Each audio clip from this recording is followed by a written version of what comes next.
Vlatko Andonovski is just days away from taking over as the head coach of the Kansas City Current. But for most of the last 4 years, Jeff, he was in charge of the U.S. women's national team. Now that we've had about 8 months since his departure from that job, how do we look back on Andonovski's tenure with the U.S. women? Well, look, I don't think there's any hiding from the fact that, look, this was the worst ever finish for the U.S. at a major tournament, at a World Cup. And in that sense, results-driven business, this was a failure in terms of results. I think we've talked about on this show the nuance of the injuries along the way, trying to build a team around players that every time a player came along, there was an injury. I mean, Kat Macario is the most prominent one. Sam Mewis, who just recently officially confirmed her retirement. I mean, you could add up the starting 11 of retirements. So I think there's important context, but obviously the end result will show the worst finish for the U.S. at a major tournament. I think that's something that he will carry with him. I think I've said this before too. I think that he was the right hire at the time. I think you look at how things played out, and a number of factors came into play in terms of why this U.S. team didn't make it happen at the World Cup, and how we got to that point, really, because I think that we saw those signs of things to come ahead of the tournament. Yeah. I think that's the point, right? It wasn't just the World Cup where they won only once in 4 games. It was the Olympics as well, where they only won 2 out of 6 games. 3 out of 10 games for the U.S. women's national team, Jeff, at major tournaments. I mean, you talk about a results-driven business. They're your results right there. If we really dive in on it, though, what do you think was kind of the biggest regret for Andonovski from his time in charge of the U.S. team? The one big question for me was, could he ever figure out what to do with that midfield, especially once Julie Ertz looked like she wasn't going to come back? Of course, ultimately she did. The answer for me was he never found that answer, and that's what ultimately, Jeff, I think cost him at the World Cup.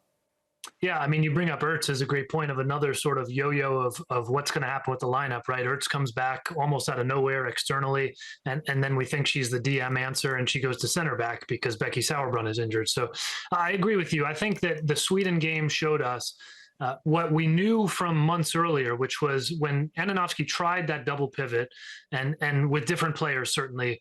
Emily Sonnet was not the one at the time when it was getting tested out last winter, but we saw that gave the U.S. the cover that it needed, because to the Ertz question, Julie Ertz did the job of maybe 3 players in midfield at times, and she could do it alone, which was a singular talent. You could never replace that with one player. And that was very clear to everybody. I think Vlatko Andonovski included, and they tried different things. The most sensible of them always seemed to be 2 players to account for one. And we saw that in certain games last winter where they found success.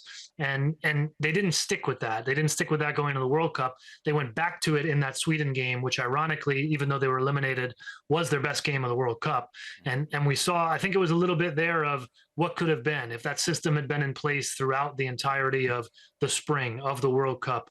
Would that have made a difference? I don't think one thing would have made a difference. One player even would have made a difference in that World Cup. But I agree with that. The midfield was a big question mark there. So, Jeff, there's some obvious frustrations then for Andonovski as he looks back at his time in charge of the national team. As he comes back to club level, how do you expect them to get on at Kansas City? Yeah, well, look, I mean, Vlatko Andonovski got the U.S. job because of his success in the NWSL and specifically with Kansas City, a different iteration of a Kansas City team in this league. So very successful in the league prior to this, about a decade ago, for 2 back-to-back championships. This league has changed a lot. The sport has changed a lot. The league is almost unrecognizable to what it was a decade ago when he won those championships, and he knows that. So I think it's going to be a different kind of challenge. One key difference has been a lot more international talent. International slots have just gone up to 7 per team. This Kansas City team is pretty international heavy, as are many teams in this league now. Vlatko Andonovski won those titles on the core of star Americans, right? Lauren Holiday, Becky Sauerbrunn, among others. Amy Rodriguez, the goal scorer in that. So I think it's a very different league he returns to. And I do think that he's hungry for success. I mean, he told me that he doesn't feel that he has something to prove, at least to that outside world, that he was hired for a reason and because ownership believes that he can do something and bring success here and now. I do think the club setting for him, he said it pretty openly, is his preference, and it's where he can work with players day to day, develop them over weeks, months, and even years for young players. And we've seen that success in different settings already in the NWSL. So I think that he's primed for success in this setting. It's just going to be a bigger challenge now, whereas, the league was known for parity. Now, I mean, it's off the charts. Look at 2023 in that table. There's absolutely no easy game in this league. There we have it. Vlatko Andonovski back in the hot seat. Our first look at his new team. Saturday, as Kansas City Current opened the NWSL regular season against Portland Thorns at home.